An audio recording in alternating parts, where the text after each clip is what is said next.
Hi, I'm Rachael Hertogs from Moon Times. I'm based in the UK, and it's so exciting to be here with you and DeAnna for this Red Tent in Every Neighbourhood Summit. So DeAnna's asked me some really good questions that really got me thinking, and the first one was how different would it have been for me growing up if there'd been a red tent in my neighbourhood. Well, when I really think about it, the sad thing is that I don't think my mum would have gone to a red tent if there'd been one when I was young growing up. But I guess if my friends' mums had gone and my friends had been celebrated in a red tent, then maybe that would have been a difference. Maybe they would have been talked about. Maybe they would be more normal and accepted. And I think one of the most important things for young women is if they see their peers going through something like a rite of passage ceremony. It spreads ripple effects. I've worked doing rite of passage ceremonies with mums and daughters for over 10 years, and one of the big ones that I was a part of for a few years was, that involved 500 women and girls, and the younger sisters and the younger daughters would be so excited to look forward to when it was going to be their turn. And I think that's what's missing.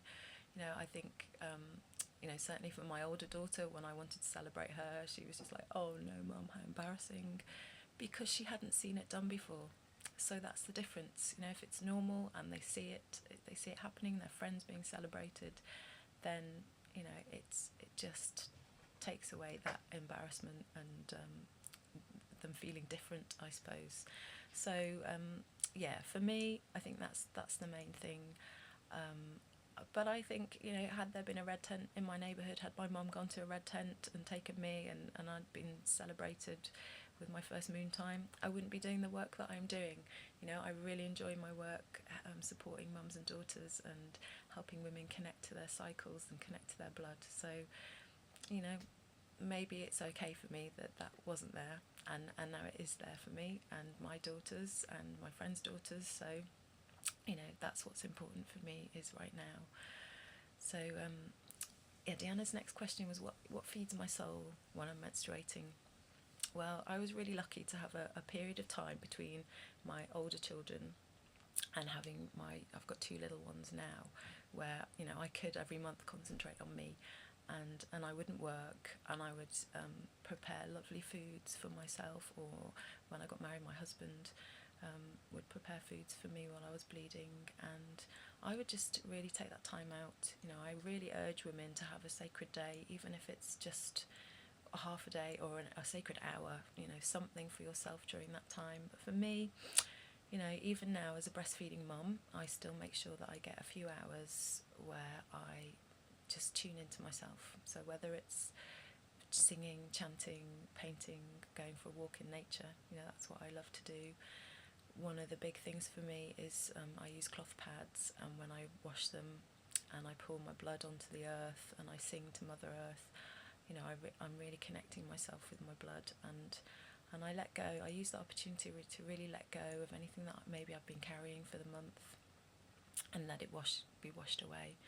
And something I've heard repeatedly since 2012, it seems to have come out from women elders, is that women need to be pouring their blood back on the earth to neutralise the blood of war.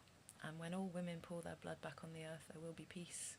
And that really moves me. I get goosebumps whenever I think about that. So, that's why it really excites me that so many women now are using menstrual cups and menstrual sponges and cloth pads and reconnecting with that part of themselves.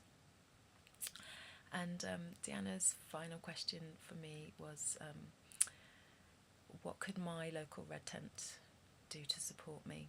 I love my red tent group. Ever since I met DeAnna 6 years ago and I came over to America for a conference, I came back to England and I started a red tent, and it's been amazing to see all the red tents that are in England now, all over the world in fact, and there's a fabulous film all about it, so it's really spread. But we meet every month on the dark moon and we do different things. Sometimes we do a craft activity, sometimes we learn charting our cycles or making pads, and we chat and we have herbal tea and nice food. But what I would love is a permanent space, just somewhere where I could retreat to for a couple of hours, like on the first day of my period, and just get out of the house, leave the kids, and yeah, just have somewhere to go. So that's my vision, that one day I'm going to try and create that before I get my menopause. So yeah, and if we can all hold that vision, you know, it'll happen. So I want to thank you all for being here and listening to me, and thank you, DeAnna, for organising this, and many blessings on all of you.